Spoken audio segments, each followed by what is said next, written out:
ನಮಸ್ಕಾರ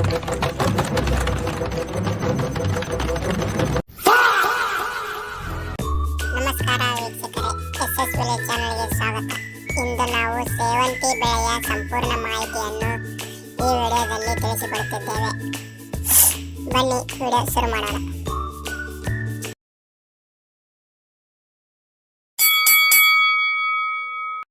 ಸೇವಂತಿಗೆ ಕ್ರೈಸ್ಯಾಂಥಮಮ್ ಅತ್ಯಂತ ಲಾಭದಾಯಕ ವಾಣಿಜ್ಯ ಹೂವಿನ ಬೆಳೆಯಾಗಿದ್ದು, ಕರ್ನಾಟಕ ಇದನ್ನು ಕೃಷಿ ಮತ್ತು ತೋಟಗಾರಿಕೆ ಇಲಾಖೆ ಮಾರ್ಗದರ್ಶನದಂತೆ ವ್ಯಾಪಕವಾಗಿ ಬೆಳೆಯಲಾಗುತ್ತದೆ. ಇದಕ್ಕೆ ಚೆನ್ನಾಗಿ ನೀರು ಬಸಿದು ಹೋಗುವ ಮರಳು ಮಿಶ್ರಿತ ಗೂಡು ಮಣ್ಣು ಹಾಗೂ ಸೂರ್ಯನ ಬೆಳಕು ಬೇಕು.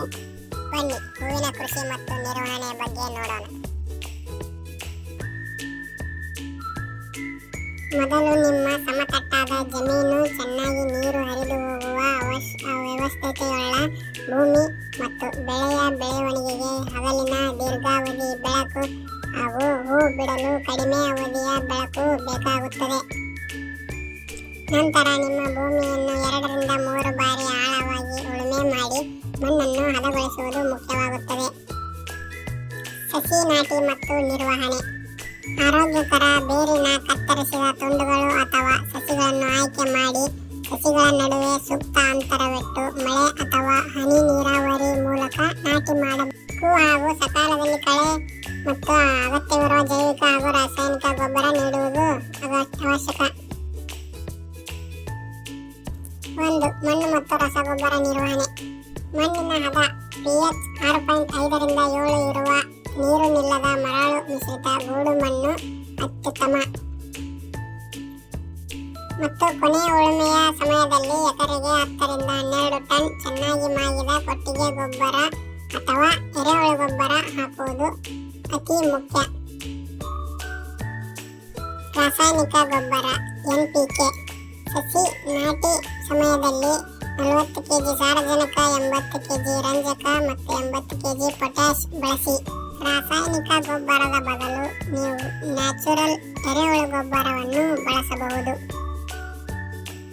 ನಂತರ ಹೂವಿನ ಗುಣಮಟ್ಟ ಹೆಚ್ಚಿಸಲು ಲೀಟರ್ ನೀರಿಗೆ 2 ಗ್ರಾಂ ಮೈಕ್ರೋನ್ಯೂಟ್ರಿಯೆಂಟ್ಸ್ ಅನ್ನು ಬೆರೆಸಿ ಸಿಂಪಡಿಸಿ. ರೋಗ ಮತ್ತು ಕೀಟ ನಿಯಂತ್ರಣ. ಪ್ರಮುಖವಾಗಿ ಹೇನುಗಳು ಎಪಿಡ್ಸ್ ಮತ್ತು ನುಸಿಗಳು ಟ್ರಿಪ್ಸ್ ಇವು ರಸ ಹೀರಿ ಹೂವಿನ ಮೊಗ್ಗನ್ನು ನಾಶಪಡಿಸುತ್ತವೆ. ಇಂತಹ ಕೀಟಗಳು ಕಂಡುಬಂದರೆ ಸಕಾಲಕ್ಕೆ ಔಷಧಿ ಸಿಂಪಡಿಸಿ ನಿಯಂತ್ರಣಕ್ಕೆ ತರುವುದು ಸೂಕ್ತ. ಪ್ರಮುಖ ರೋಗಗಳು. ಬೇರು ಕೊಳೆ ರೋಗ. ಇದು ಗಿಡದ ಬುಡ ಕೊಳೆತು ಒಣಗುತ್ತದೆ. ಮತ್ತು ಬೂದು ರೋಗ. ಎಲೆಗಳ ಮೇಲೆ ಬಿಳಿ ಬೂದಿ ಕಾಣಿಸುತ್ತದೆ. ಇದಕ್ಕೆ ಪರಿಹಾರವಾಗಿ ಕರಗುವ ಗಂಧಕ 1 ಲೀಟರ್ ನೀರಿಗೆ 3 ಗ್ರಾಂ ಬೆರೆಸಿ ಸಿಂಪಡಿಸಿ. ಮಾರುಕಟ್ಟೆ ಹಾಗೂ ಲಾಭದ ಅಂದಾಜು. ಇಲ್ಲಿ ತೋರಿಸಿರುವಂತೆ ಇದರ ಲಾಭ ಮತ್ತು ಹೂ ಬೆಳೆಯಲು ಆಗುವ ಖರ್ಚು, ಸರಾಸರಿ ಇಳುವರಿ, ಮಾರುಕಟ್ಟೆ ಬೆಲೆ ಈ ಪುಟದಲ್ಲಿದೆ. ಹೂ ಬೆಳೆಯಲು ಎಲ್ಲ ಖರ್ಚು ವೆಚ್ಚ ಕಳೆದು 3 ಲಕ್ಷ ಆದಾಯ 1 ಎಕರೆಗೆ ಮಾಡಬಹುದು.